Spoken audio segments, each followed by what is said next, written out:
Hey everyone, this is Rosemarie from the Unfinished Lesson, and I'm going to tell you how I moved my studio online, at least in terms of the setup. Typically, what I would use is my cell phone. I didn't need anything fancy because I didn't have a bunch of students that were needing online lessons every week. So actually we just did FaceTime because it worked. And if I needed to show something, I would hold the phone and then they could see what I was doing.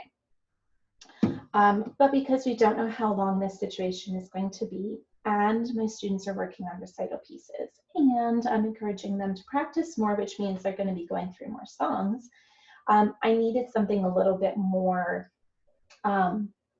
intricate, I guess you could say. I'm recording this in Zoom. So if you see a lag, it's because, well, that's actually, it's not on purpose, but I wanted to make sure you saw that so that you have an understanding of what this might be like within your lesson time, okay? So I'm going to show you actually what it's like. So you can see my piano's right here, and actually right here beside me, you can't see it on screen, but you can see where my wrist is. That's where our dining table is. There's a reason why I'm a travel teacher and why I do not teach at home. So I'm going to show you what this looks like. So this is the space that we have. Okay, if we look to the right-hand side of that picture, here we go. So if we look right here, oh, maybe blue on blue isn't going to work so great. But here is where my kids put their winter coats and their school backpacks and all that fun stuff. Here's my piano, and then right down here, this is our dining table. It is also where my husband is working remotely. So as you can tell, we're doing a lot of workspace juggling in terms of where everybody is working. So typically he's at the table right here in the middle of everything, except for meal times when he needs to move the laptop over. And we're actually sharing the laptop right now. So because my piano can't be moved, the laptop we share between the two of us, and then I try and do everything else on my computer in my office on a different level of the house. And so, yeah, it's going to be a bit of a juggle trying to figure everything out. The only space that I had to store anything is right back here. Over where the jackets are, that's the main hallway between this part of the house and where the kitchen is. So it needs to stay clear most of the time. Obviously, I can't store anything right here because my kids are probably going to bump into it. And so this was the only space. It is roughly about 1 foot across, and then the depth is actually about the same depth as these keys right here. So as you can imagine, not a lot of space. But you can see I figured something out here. All right, so what I did first was we had a table. I will tell you what I purchased and what I had on hand. And I'll give you some ideas on how to do this as inexpensively as possible. So this table right here is a folding table, which means that it can be put to the side and it takes very little space to store. We use it when my parents come because they have a bird, Gizmo. I teasingly call him my little brother because my parents completely spoil him. He is the baby of the family. And Gizmo's just going to have to share his table for now because he's not here. So I put this on here. My laptop, really old, like seriously old. You do not need anything fancy here. But having a stand so that it sits a little higher and then angling it so that you can see the keys is really helpful. You want to make sure that this is on the treble side of the piano, and that's because the bass sound is going to come through a lot more, which is exactly why I have this lovely lamp here. I don't know if you can see, but the lamp that's hanging over it. And the reason for that is that behind me, when I'm sitting here, I have a light source. I have a window. And even though the blinds are closed, that light source is going to affect how the webcam picks up my face. More specifically, it's going to make me look like I am super tired, kind of like when the twins were just first born. And I'm going to have bags upon bags upon bags under my eyes, and nobody needs to see that. And I don't really want to have every lesson my students going, "Are you sure you're okay?" So this light that's in front of me, the one that's hanging over the laptop there, it switches it out. So yes, there's a light source, but that mitigates the effects of it. All right, so you might have seen in that other picture that I had a mic stand. So it's actually right here next to me. I picked something pretty inexpensive. I was not going to spend a lot of money on this. You can see that there's a tripod at the bottom, but because I had to extend all the way up and then all the way over, there was a chance that I was going to end up with a webcam or mic stand on my head. Didn't really want that. So I put one of my ankle weights over one of the legs at the back so that this doesn't tip forward. You do not have to use ankle weights. If you've got backpacks, just throw a few cans in them and then put it on top. That will be enough to weigh it down so that it doesn't fall forward. The webcam's not heavy, but this is just in case. All right. At the end of the mic stand, you need to buy an adapter.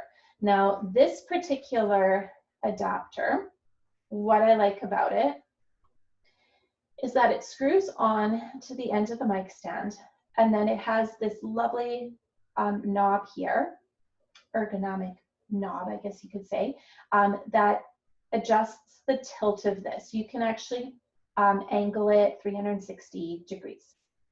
And then down here, across from where this knob is, that's where you attach the webcam. So it has the same setup as if you were putting your webcam on a tripod, or if you were putting your camera on a tripod. There's a screw that goes through this piece, and when you turn this knob, it attaches to the bottom of your camera or your webcam. You don't need a fancy webcam. I'm just gonna put that right out there. Something decent, but it doesn't have to be anything expensive.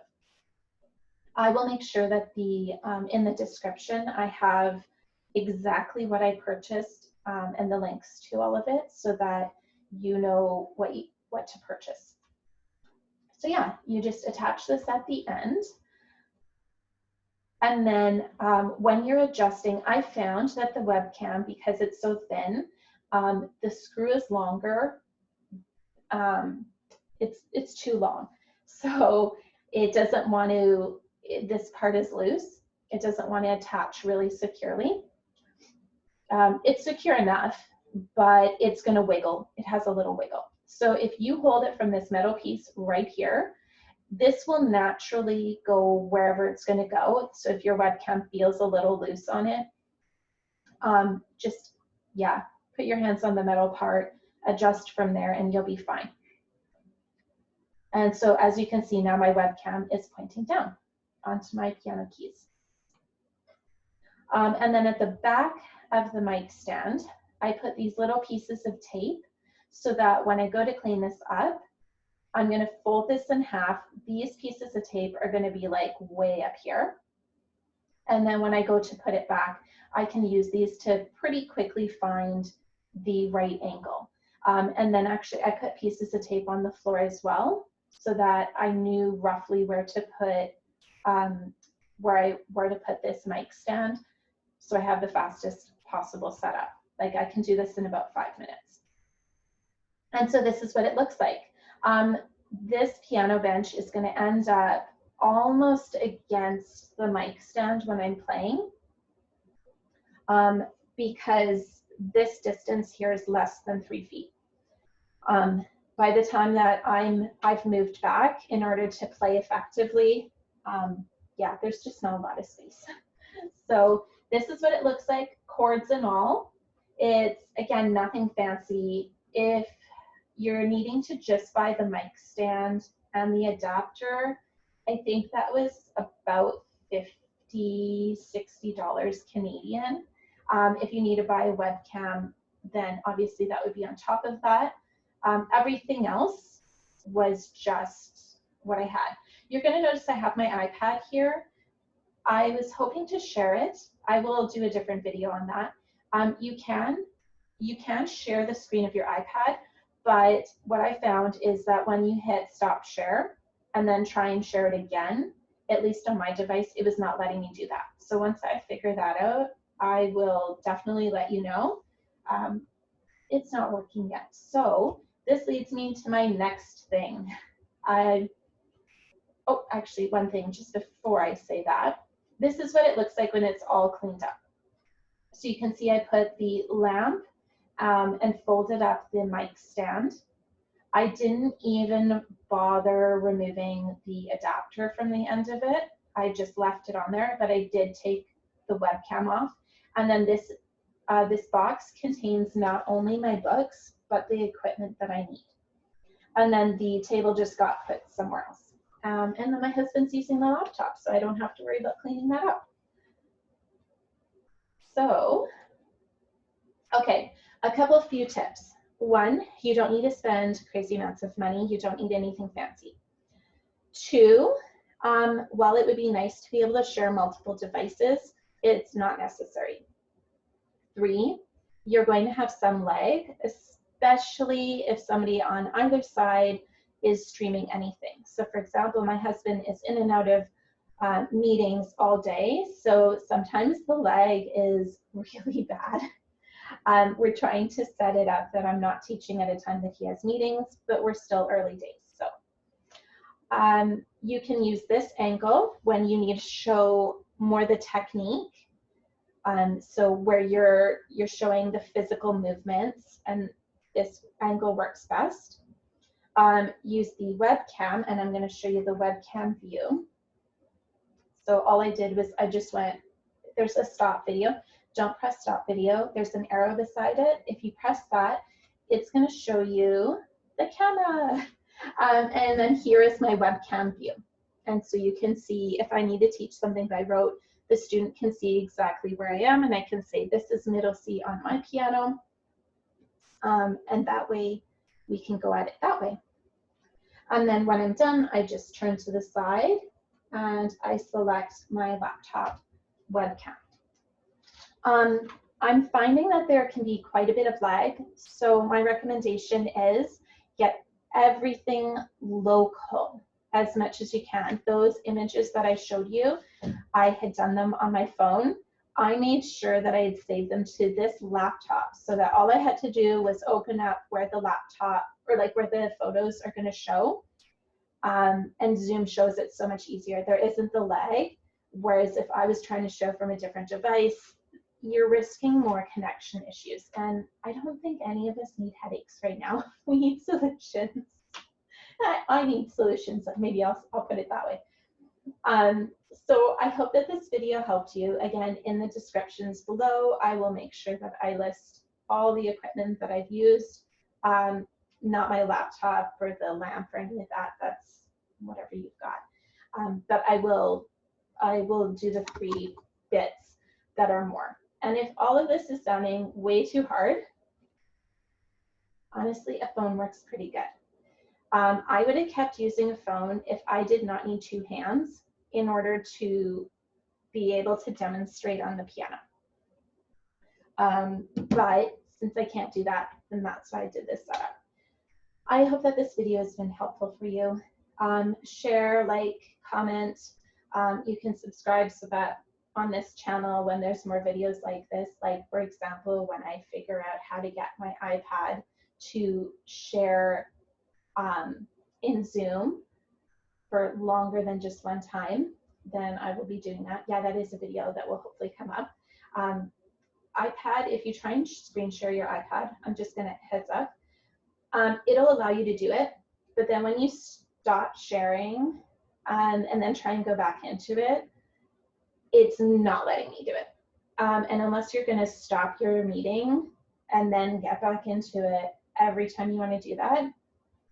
Again, just try and keep everything local as much as you can. And then in a few weeks, once we've kind of settled into all of this, yeah, go for it. Figure out all the ins and outs and all of that fun stuff. So have a wonderful day. I hope your lessons are going great, and I look forward to hearing from you. Bye.